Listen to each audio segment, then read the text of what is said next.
Olá pessoal, eu sou Arthur Spirandelli e esse é mais um resumo da semana aqui com a Aquavero. Se você está chegando pela primeira vez no nosso canal do YouTube ou nos nossos canais de podcasts, na sua plataforma de streaming preferida, seja muito bem-vindo e saiba que o intuito desse programa aqui é contar para você os principais pontos que aconteceram no mercado financeiro nessa semana que se encerra agora. A gente fala sobre indicadores econômicos que foram divulgados, falas de pessoas importantes para o cenário macroeconômico, decisões de política monetária importantes ao redor do mundo. E, obviamente, a gente traz aqui para o Brasil também, falando um pouco mais de Brasília, dos bastidores, e o que a gente precisa manter no radar para essa próxima semana que vai começar. A gente vai falar sobre essa primeira semana do mês de agosto, um mês que começa positivo. Aqui no Brasil, a gente vai comentar um pouco sobre isso através dos nossos principais pontos aqui. Então, nessa última semana, o índice Bovespa, que é o nosso principal índice de ações da Bolsa Brasileira, subiu mais 3,2%, já vinha em alta do mês passado e continua subindo, atinge agora 106.472 pontos. Com isso, o nosso índice Bovespa agora no ano começa a subir 1,6%. A gente tinha visto esse índice Bovespa voltando lá para os 98 mil pontos, virando para queda no ano, e agora, depois de umas 3 ou 4 semanas positivas, a gente volta a subir no ano. O dólar continua perdendo força frente ao real e nessa semana caiu, mas praticamente ficou no 0 a 0, ainda ali na casa dos R$ 5,16, e o dólar no ano continua caindo aqui na casa dos 7% frente ao real. Olhando para a curva de juros, a gente teve mais uma semana de quedas na curva de juros, de fechamento na curva de juros, em uma semana marcada aqui por sinalizações positivas lá no exterior e com decisão de política monetária aqui no Brasil, trazendo a taxa básica de juros, a taxa Selic, para um patamar muito próximo do término do ciclo de alta de juros, de aperto monetário aqui no Brasil. E nos Estados Unidos, as bolsas seguem em alerta e voltaram a recuar.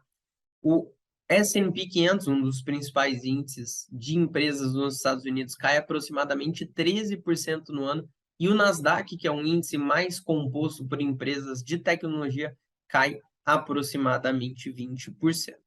Começando a nossa volta ao mundo, um dos principais pontos aguardados para essa última semana era o relatório de empregos lá dos Estados Unidos, conhecido como payroll.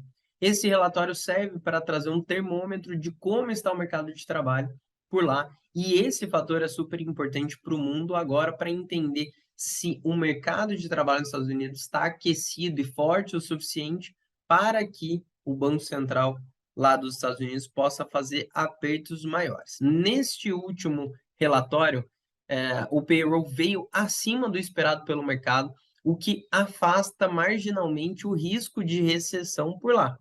A taxa de desemprego caiu para 3,5% e foram gerados 528 mil postos de trabalho, mais do que o dobro do que era esperado pelo mercado. No ano, o índice apontou a criação de 3,3 milhões de vagas de trabalho nos Estados Unidos, uma média de 471 mil postos por mês nos primeiros 7 meses do ano. Os analistas temem, porém, que essa aparente melhora no mercado de trabalho americano pressione o Federal Reserve, o Banco Central dos Estados Unidos, a adotar uma política mais agressiva contra a inflação, fazer aqui uma postura mais hawkish, de apertos monetários mais agressivos para controlar a inflação por lá. Ainda lá nos Estados Unidos, o ISM, ou ISM, de serviços dos Estados Unidos, acelerou de 55,3 para 56,7 pontos em julho, melhor do que esperado pelo consenso de mercado, um movimento que foi acompanhado pelos demais grupos pesquisados.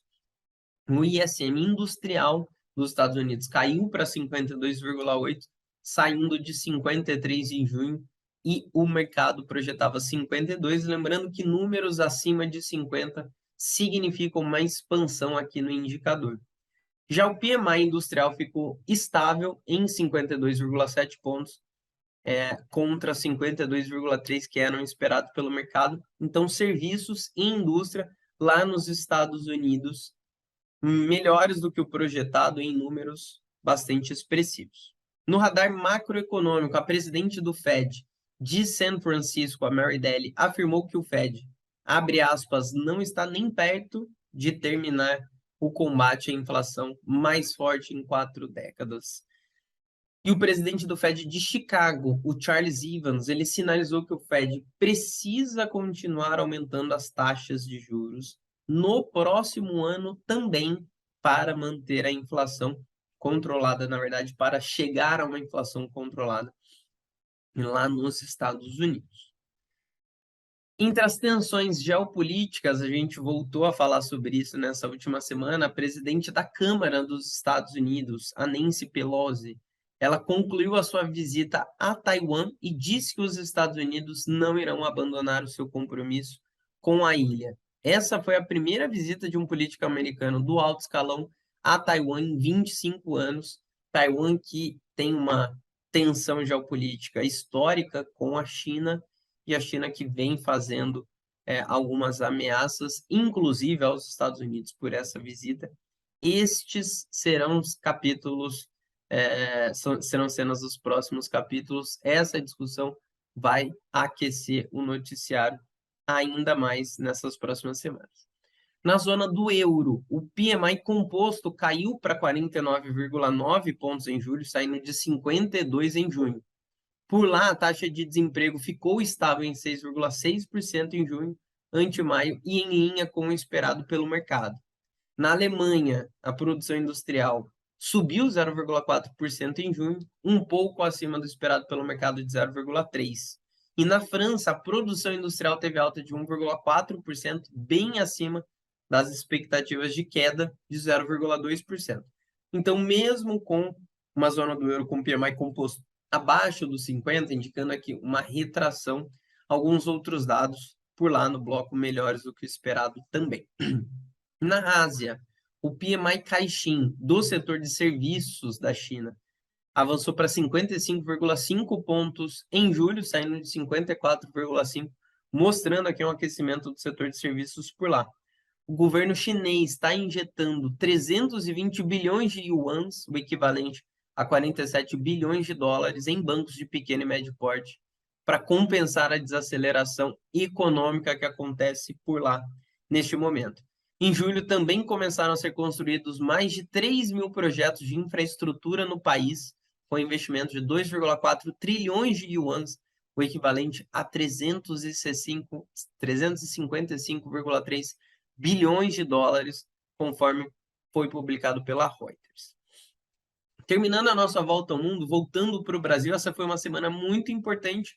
E lá na quarta-feira, para ser mais específico, a gente teve a decisão de política monetária do Comitê de Política Monetária do Brasil, o Copom, que elevou a taxa básica de juros pela 12ª vez consecutiva, novamente em 0,5 ponto percentual, e tirou a Selic do patamar de 13,25, levando para 13,75%, conforme o que já era esperado pelo mercado, mas informou que avaliará a necessidade de um ajuste residual de menor magnitude em sua próxima reunião, para aí sim finalizar esse ciclo de alta de juros de aperto monetário aqui do país.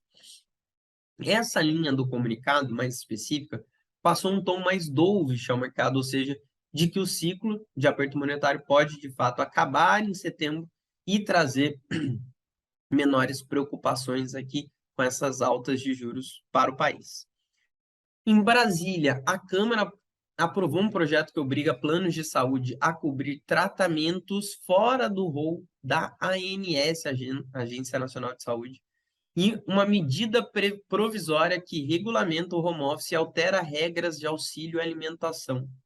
O presidente Jair Bolsonaro sancionou a MP que autoriza empréstimo consignado para beneficiários do Auxílio Brasil, e, além disso, a Câmara aprovou a MP que flexibiliza regras trabalhistas em períodos de calamidade pública e uma MP que muda a análise de concessão de benefícios previdenciários. Então, Brasília com bastante discussão, bastante decisões no radar, e essa foi uma semana bastante agitada por lá. Trazendo para os indicadores econômicos, a gente teve um índice geral de preços de disponibilidade interna, o IGPDI, passando a cair 0,38% em julho, a primeira deflação para esse indicador desde o final de 2021. O acumulado dos últimos 12 meses ficou em um dígito, abaixo dos 10%, pela primeira vez em mais de um ano, refletindo baixas expressivas nos custos de commodities e produtos energéticos. A produção industrial recuou 0,4% em junho, após 4 meses consecutivos de alta. O arrefecimento corrobora com as leituras antecedentes mais brancas. Além disso, a gente teve nessa última semana, na segunda-feira, o Boletim Focus, o relatório que é preparado pelo Banco Central e consolida as opiniões dos principais economistas e analistas do país em relação aos principais indicadores aqui do Brasil. E essa última divulgação na segunda-feira passada mostrou nova desaceleração na mediana do IPCA, né, o Índice Oficial de Inflação no Brasil, neste ano de 2022, porém, a projeção para 2023, que é o foco atual de política monetária do país, não para de subir. O relatório com projeções do mercado mantém o cenário de estouro da meta inflacionária por 3 anos seguidos, de 2021 já comprovado, 2022, que é o que estamos vivendo, e 2023, através dessas projeções. Com o efeito das desonerações sobre combustíveis e energia e da queda do preço da gasolina, a estimativa para o IPCA de 2022, a inflação deste ano, cedeu pela quinta semana consecutiva, saindo de 7,30% e recuando para 7,15%. Porém, para 2023, avança de 5,3% para 5,33%, e essa já é a 17ª alta consecutiva. Há um mês, as estimativas eram de 7,96% para este ano e de 5,01% para o ano que vem. E finalizando a volta aqui no Brasil, no radar das commodities, a Petrobras reduziu o preço médio de venda do diesel A de R$ 5,61 para R$ 5,41, uma queda de 20 centavos por litro, ou de 3,6%. Segundo a empresa em comunicado, a redução acompanha a elevação dos preços de referência, que se estabilizaram em patamar inferior para o diesel e é coerente com a prática de preços da Petrobras, que busca o equilíbrio dos seus preços com o mercado global, mas sem o repasse para os preços internos da volatilidade conjuntural das cotações internacionais e da taxa de câmbio.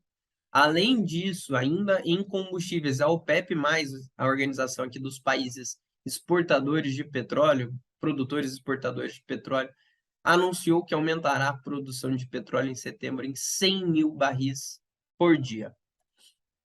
Terminando a nossa volta ao mundo, terminando o nosso panorama da semana, é muito importante para essa próxima semana a gente manter as nossas atenções em alguns pontos. Olhando para o cenário internacional, os destaques serão a inflação ao consumidor de julho nos Estados Unidos, Alemanha e China, e ao produtor nos Estados Unidos e na China também, dados de inflação muito importantes ao redor do mundo nesta semana. Além disso, dados de confiança nos Estados Unidos, produção industrial na Europa e atividade de setor externo na China, todos eles sendo importantes termômetros aqui para a atividade econômica global. Para o Brasil, os destaques serão a divulgação da ata da última reunião do Copom e a inflação IPCA de julho, oficial de julho. No campo da atividade econômica, teremos dados de varejo PMC e de serviços, o PMS, referentes a junho, semana importante de indicadores aqui no Brasil também. E você não precisa esperar o próximo domingo para ficar por dentro de tudo que acontece no mercado financeiro. Todos os dias, a Aquavera está presente em todas as redes sociais para te manter informado e atualizado no momento e no formato que você preferir. A gente está no Instagram com uma presença muito legal e em posts até mais do que uma vez por dia, com muitos stories informativos também. A gente está no Telegram sendo utilizado como nosso canal oficial de notícias mais rápidas em tempo real para te manter atualizado. A gente tem o Twitter com essa mesma finalidade, o Facebook também ainda é uma plataforma utilizada, e a gente tem um canal no YouTube muito legal, com muita playlist educativa para te ajudar a entender mais, a aprender sobre investimentos, e estamos em todos os principais agregadores de podcasts para você nos ouvir na hora que você preferir. E para quem gosta, a gente tem também um canal no TikTok com alguns vídeos mais descontraídos, contando um pouco mais dos nossos bastidores. E para você saber mais sobre a nossa empresa, nós estamos no LinkedIn contando mais do nosso lado institucional todos os dias também. Amanhã de manhã a gente já divulga para vocês o nosso Manhã no Mercado, que é o nosso relatório contando os principais pontos do dia, e lá no final do dia a gente divulga o nosso Tocando o Sino, contando como foi o pregão, e a gente segue por toda a semana nessa toada. Combinado? A gente se vê em breve. Tchau, tchau.